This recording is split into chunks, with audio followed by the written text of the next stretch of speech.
Assalamualaikum warahmatullahi wabarakatuh. Halo semuanya, perkenalkan nama saya Ahmad Fajri dari kelas 1E dengan NPM C1C023033 Universitas Bengkulu. Di video kali ini, saya akan menjelaskan ringkasan dari mata kuliah Bahasa Indonesia dari pertemuan pertama sampai dengan pertemuan ketujuh, yakni membuat proposal kegiatan. Pertemuan pertama, materi tentang hakikat dan perkembangan bahasa Indonesia. Apa itu hakikat bahasa Indonesia? Berdasarkan Undang-Undang RI Nomor 24 Tahun 2009, Pasal 1 Ayat 2, bahasa Indonesia adalah bahasa resmi nasional yang digunakan di seluruh wilayah Negara Kesatuan Republik Indonesia. Bahasa Indonesia juga merupakan salah satu dari banyak varietas bahasa Melayu. Bahasa Indonesia diresmikan sebagai bahasa nasional setelah kemerdekaan Indonesia pada tanggal 18 Agustus 1945. Bahasa Indonesia berfungsi sebagai bahasa komunikasi kedua, lingua franca atau bahasa pergaulan, karena sebagian warga Indonesia menggunakan salah satu dari 748 bahasa daerah yang ada di Indonesia sebagai bahasa ibu. Perkembangan bahasa Indonesia sebelum Indonesia merdeka. Pada abad ke-7 Masehi, atau lebih tepatnya 601 Masehi hingga 700 Masehi, bahasa Melayu atau bahasa Melayu kuno dipakai sebagai bahasa kenegaraan oleh Kerajaan Sriwijaya. Buktinya ada di Prasasti Kedukan Bukit Berangka tahun 683 Masehi Palembang, Talang Tuo Berangka tahun 684 Masehi Palembang, dan prasasti bertuliskan huruf Pranagari berbahasa Melayu kuno.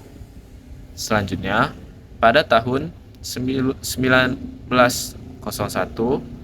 diadakannya pembakuan ejaan bahasa Melayu dengan huruf Latin oleh Profesor C.H. Van Ophusen, dibantu oleh Nawawi Sultan Makmur dan Muhammad Taib Sultan Ibrahim. Ciri ejaan C.H. Van Ophusen adalah yang pertama, penggunaan huruf J dibaca dengan Y, penggunaan huruf OE dibaca dengan U, dan yang terakhir adalah penggunaan diakritik meliputi tanda koma, ain, dan trema. Selanjutnya, bahasa Indonesia ditetapkan sebagai bahasa persatuan pada 28 Oktober 1928, bertepatan dengan Sumpah Pemuda. Setelah peristiwa Sumpah Pemuda, diadakannya Kongres Bahasa Indonesia yang pertama di Solo pada tahun 1938. Kongres ini membahas agar ejaan bahasa Indonesia lebih banyak diinternasionalkan. Perkembangan bahasa Indonesia sesudah Indonesia merdeka. Yang pertama, Undang-Undang Dasar Negara Republik Indonesia tahun 1945 bab ke-15 pasal 36 yang berbunyi, bahasa negara ialah bahasa Indonesia. Yang kedua, ejaan Republik atau ejaan Suwandi. 19 Maret 1947 oleh Suwandi, Menteri Pengajaran, Pendidikan, dan Kebudayaan. Dalam surat keputusan tanggal 19 Maret 1947 nomor 264 BHGA, ciri ejaan Republik yaitu yang pertama, penggantian huruf OE menjadi U, yang kedua, bunyi sentak ditulis dengan K, dan yang ketiga, kata ulang boleh ditulis dengan angka 2 dan tidak dibedakan antara penulisan di sebagai awalan dan di sebagai kata depan. Yang ketiga, Kongres Bahasa Indonesia kedua yang diprakarsai oleh Menteri Muhammad Yamin diselenggarakan di Medan pada tahun 1954 dan harus dibentuk badan yang menyusun peraturan ejaan yang praktis bagi bahasa Indonesia. Selanjutnya menjelaskan ringkasan pertemuan kedua tentang materi sikap berbahasa Indonesia. Yang pertama, pengertian sikap bahasa atau lick attitude. Sikap bahasa yaitu peristiwa perasaan atau kejiwaan seseorang terhadap bahasa sendiri atau bahasa orang lain dalam wujud bangga, mengejek, menolak, atau menerima bahasa tertentu. Ciri sikap bahasa menurut Garvin dan Mathiot 1968. Yang pertama adalah kesetiaan bahasa atau League loyalty, yang mendorong masyarakat mempertahankan bahasanya dan mencegah pengaruh bahasa lain. Yang kedua adalah kebanggaan bahasa atau League pride, yang artinya mendorong orang atau masyarakat mengembangkan bahasanya dan menggunakannya sebagai lambang identitas dan kesatuan masyarakat. Yang ketiga adalah kesadaran adanya norma bahasa atau awareness of the norm, yang artinya mendorong orang atau masyarakat menggunakan bahasanya dengan cermat dan santun. Hal ini berpengaruh terhadap kegiatan menggunakan bahasa atau leak use. Komponen sikap bahasa menurut Lambert 1967.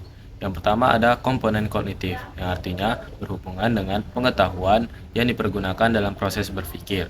Yang kedua ada komponen afektif, yang menyangkut masalah penilaian baik suka atau tidak suka terhadap sesuatu atau suatu keadaan. Yang ketiga ada komponen konatif, yang menyangkut perilaku atau perbuatan sebagai putusan akhir, kesiapan reaktif terhadap suatu keadaan. Jenis sikap bahasa menurut Ederson dalam Cair 2010. Yang pertama, sikap kebahasaan, seperti menggunakan EED, kata baku, kalimat efektif, dan aturan paragraf bahasa Indonesia. Yang kedua, sikap non-kebahasaan, seperti sikap politik, sikap sosial, sikap estetis, dan sikap keagamaan. Sikap terhadap bahasa Indonesia. Sikap terhadap bahasa Indonesia adalah anggapan atau pandangan seseorang terhadap bahasa Indonesia yang berpengaruh terhadap pemilihan bahasa. Yang pertama, ada sikap positif. Ciri dari sikap positif adalah selalu berhati-hati menggunakan bahasa tersebut, tidak merasa senang melihat orang memakai bahasanya secara serampangan, memperingatkan dan mengoreksi pemakai bahasa lain kalau ternyata membuat kekeliruan. Dan yang terakhir, berusaha menambah pengetahuan tentang bahasa Indonesia. Yang kedua, ada sikap negatif. Ciri dari sikap negatif adalah bangga memperlihatkan kemahirannya berbahasa Inggris meskipun penguasaan bahasa Indonesianya masih kurang. Yang selanjutnya, merasa malu apabila tidak menguasai bahasa asing, tetapi tidak pernah merasa malu apabila tidak menguasai bahasa Indonesia. Kita lanjut ke ringkasan pertemuan ketiga tentang materi akademik. Pengertian tulisan akademik. Teks akademik merupakan teks yang mengkaji suatu permasalahan melalui proses penelitian secara ilmiah dan dapat diterima dan digunakan dalam lingkungan akademik. Bentuk teks ilmiah. Yang pertama, hasil kajian pustaka. Dapat berupa makalah, artikel ilmiah populer, berita, biografi, buku teks, buku ajar, modul, buku panduan praktikum, dan lain-lain. Yang kedua, hasil dari proses penelitian. Dapat berupa laporan hasil penelitian D1 sampai dengan D3, skripsi, tesis, disertasi, artikel, jurnal, makalah, hasil penelitian, buku referensi, dan monograf. Sistematika tulisan ilmiah. Yang pertama, sistematika hasil kajian pustaka. Dapat berupa judul, abstrak, kata pengantar, daftar isi, pendahuluan, landasan teori, metode penulisan, pembahasan, simpulan, dan saran, lalu daftar pustaka. Dan yang kedua, sistematika hasil dari proses penelitian. Dapat berupa halaman judul, abstrak, kata pengantar, daftar isi, pendahuluan, landasan teori, metode penelitian, hasil penelitian, dan pembahasan, simpulan dan saran, dan daftar pustaka. Penggunaan bahasa Indonesia yang baik dalam teks akademik bukan hanya tentang menjaga kualitas komunikasi intelektual, tetapi juga mencerminkan nilai-nilai kejujuran, integritas, dan kepedulian terhadap keanekaragaman budaya, dengan memahami hakikat bahasa Indonesia sebagai penghala ilmu pengetahuan dan menjaga etika dalam penulisan akademik. Kita dapat memastikan peningkatan kualitas penelitian dan pendidikan Indonesia. Kita lanjut ke ringkasan pertemuan keempat, materi tentang menjelajahi dunia pustaka dari berbagai sumber referensi digital. Beberapa sumber dunia pustaka dari berbagai sumber referensi digital. Yang pertama ada Crossref. Crossref merupakan salah satu lembaga pendaftaran digital Object Identifier atau DOI. Crossref juga membuat karya ilmiah mudah ditemukan, mudah dikutip atau disitasi, dan karya ilmiah dapat terhubung. Crossref digunakan juga untuk mencari metadata artikel jurnal, buku, standar, kumpulan data, dan lainnya. Yang kedua ada iPusnas. iPusnas adalah aplikasi perpustakaan digital persembahan Perpustakaan Nasional Republik Indonesia. iPusnas merupakan aplikasi perpustakaan digital berbasis media sosial yang dilengkapi dengan e-reader untuk membaca e-book. Yang ketiga, ada aplikasi Mendeley.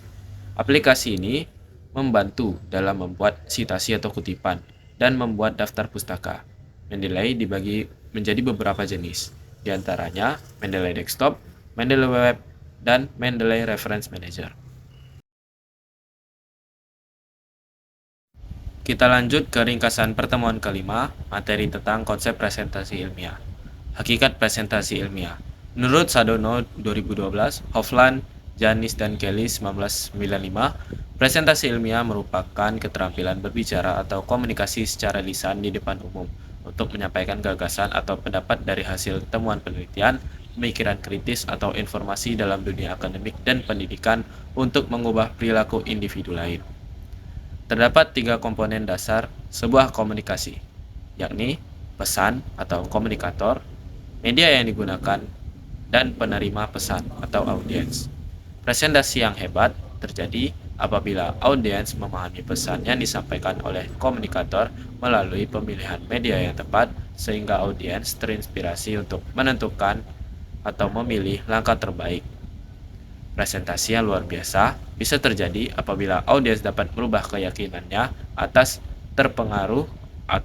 pengaruh komunikator melalui media yang ditampilkan.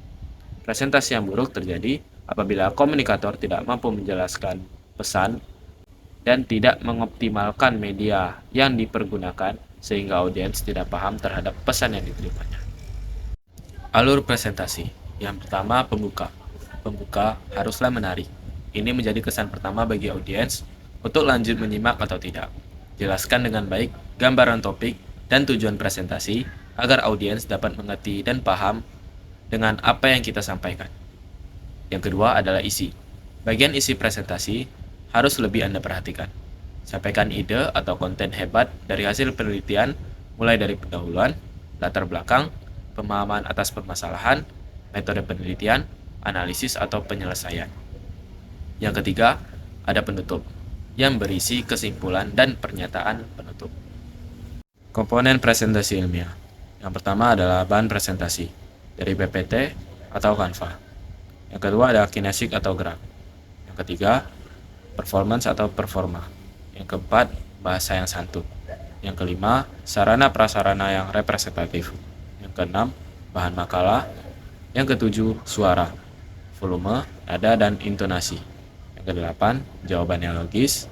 Dan yang sembilan, kebutuhan audiens. Dan yang 10, manajemen waktu yang baik saat presentasi. Kita lanjut ke ringkasan pertemuan ke-6 dan ke-7. Materi tentang mendesain proposal kegiatan. Pendahuluan. Program Kreativitas Mahasiswa Kewirausahaan atau PKMK merupakan program kreativitas mahasiswa dalam menciptakan aktivitas usaha. Dalam PKMK, tim mahasiswa berlatih dalam membuat kreativitas produk usaha yang dibutuhkan masyarakat atau pasar. Mahasiswa memiliki kesempatan yang luas untuk merealisasikan ide kreatif, produk wawasan, dan pengalaman dalam berwirausaha. PKMK dilaksanakan di dalam dan di luar kampus dengan rentang waktu 4-5 bulan efektif atau dalam 1 semester. Tim mahasiswa melakukan analisis adanya kebutuhan peluang pasar. Kemudian, membuat kreativitas atau komunitas usaha dalam rangka menyediakan kebutuhan pasar tersebut.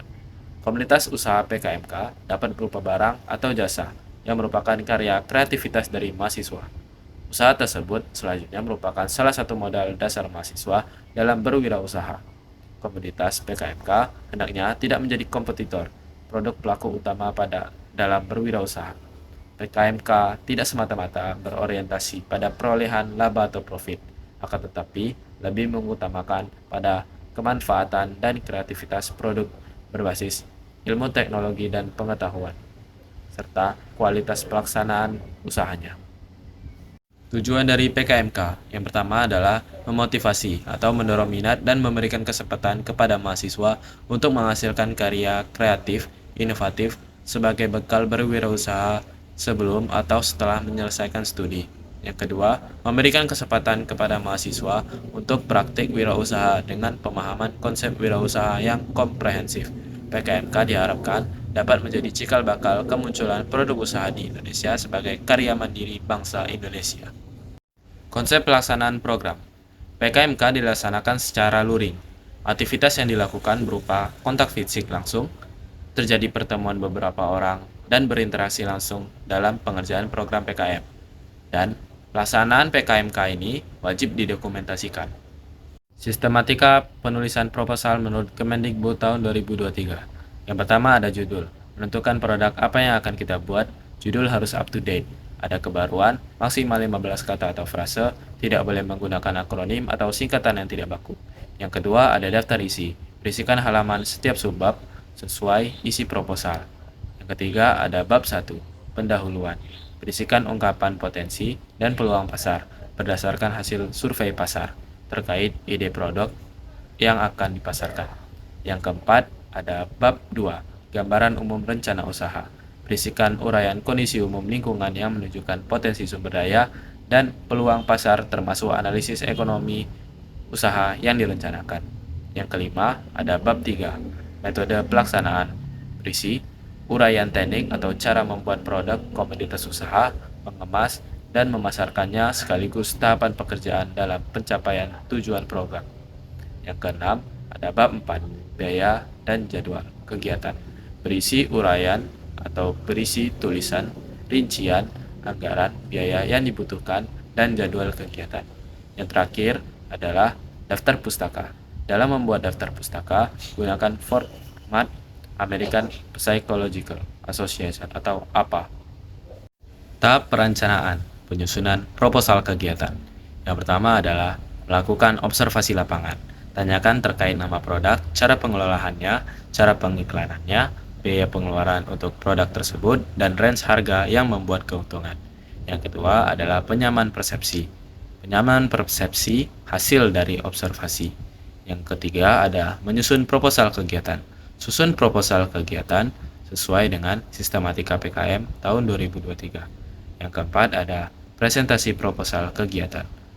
Buat presentasi dengan Canva atau PowerPoint. Mungkin itu saja yang dapat saya sampaikan. Jika ada kesalahan kata mohon maaf. Terima kasih. Wassalamualaikum warahmatullahi wabarakatuh.